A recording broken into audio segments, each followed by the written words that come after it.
Ya sebenarnya ketika Tira lolos dari degradasi dan ketika Lamongan lolos dari degradasi, eh, sentuhan artinya eh, tangan Tuhan itu, keberuntungan itu memang sangat kita butuhkan.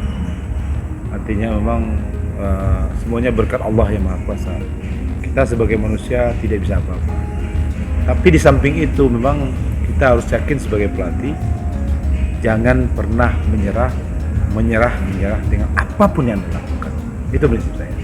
Sehingga saya bilang sama pemain baik itu di Tira maupun di Lamongan, ke depan kita tahu seperti apa. Apakah tim ini akan jatuh sebagai degradasi, apakah tidak jatuh, itu bukan urusan kita. Itu urusan Tuhan.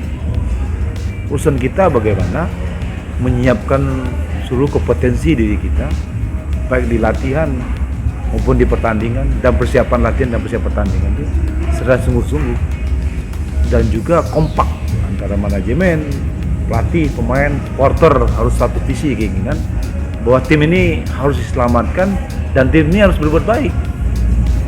Kalau kita menyerah dengan situasi itu, berarti yang ini nggak muncul lagi. Mungkin itu prinsip yang saya pegang sama pemain.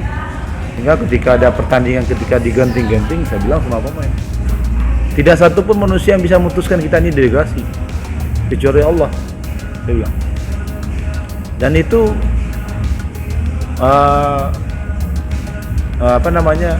kata-kata itu terjadi ketika di akhir pertandingan ketika kita melawan Borneo dan Tira dan Persija melawan Mitra Kukar dan Arema melawan Persijaya, itu kan pertandingan yang sangat luar biasa. Kalau seandainya kita kalah sama Borneo, selesai sudah. Tapi kan Tuhan itu, disitulah Tuhan itu memberikan semacam pandang bahwa kita bahwa segala-galanya itu udah milik, keputusan itu ada milik. Sehingga di saat genting kita menang 3-1 dan Sriwijaya kalah dan Mitra Kukar kalah ke Islam. Di satu sisi kan Borneo belum pernah kalah di kandang, karena kompetisi cuma sama Tira aja dia kalah. Jadi ini sangat luar biasa dan kita menyatakan kita lolos dari degradasi, kita menang 3-1 karena di waktu yang sama main itu. Persija main lama Mitra dan Sriwijaya main nomor di waktu yang sama. Saya bersyukur sama Allah, saya yakin bahwa waktu segala-galanya. Bukan ya mungkin karena kita keyakinan itu yang memutuskan buat kita. Kita atau saya hanya sebagai pelatih yang mentransfer knowledge sama experience dari pemain bahwa menjadi pemain sepak bola itu yang penting jangan menyerah aja.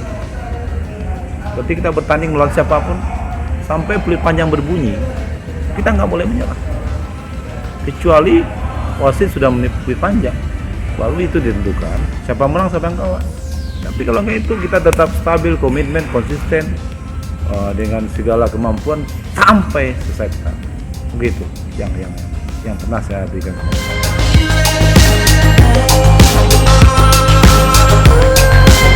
Iya, kalau dalam kehidupan itu saya kan sebenarnya kan ingin menjadi manusia yang berguna bagi semua orang lain. Tapi yang penting tentu saya menjadi manusia yang berguna bagi keluarga saya. Karena di kehidupan tuh yang penting kan orang-orang yang kita cintai itu hanya sekitar kita aja. Sama orang tua kita, ayah kita, bapak kita itu. Tapi setelah kita berkeluarga kan orang yang cintai itu kan istri kita, anak-anak kita. Bagaimana kita memberikan kebahagiaan buat mereka dan bagaimana kita mencintai mereka dengan ketulusan keikhlasan sehingga dia juga cinta sama kita. Jadi dalam hal ini saya berbuat baik aja dan setiap selfie dan posisi, dan itu juga prinsip-prinsip ini. Kalau kita mencintai seseorang pasti kita dicintai. Kalau kita memanusiain seseorang pasti kita akan dimanusiakan. Dan itu saya bawa di prinsip kehidupan sepak bola. Kalau kita bermain itu, kita memanusiakan pemain, berarti kita akan dimanusiakan juga sekarang. Kalau kita mengambil hati pemain, jangankan hatinya, seluruh kehidupan pemain akan diberikan sama kita. Jadi balance ini tuh artinya kita harus butuh. Kita tidak bisa menjadi manusia yang ego tinggi. Walaupun pelatih Tadi sepak bola itu kita sebagai pelatih punya keputusan, punya semuanya. Kita bisa memutuskan, kita bisa ego, tapi nggak bisa. Karena di mana-mana kan kita butuh bantuan orang lain, kita bisa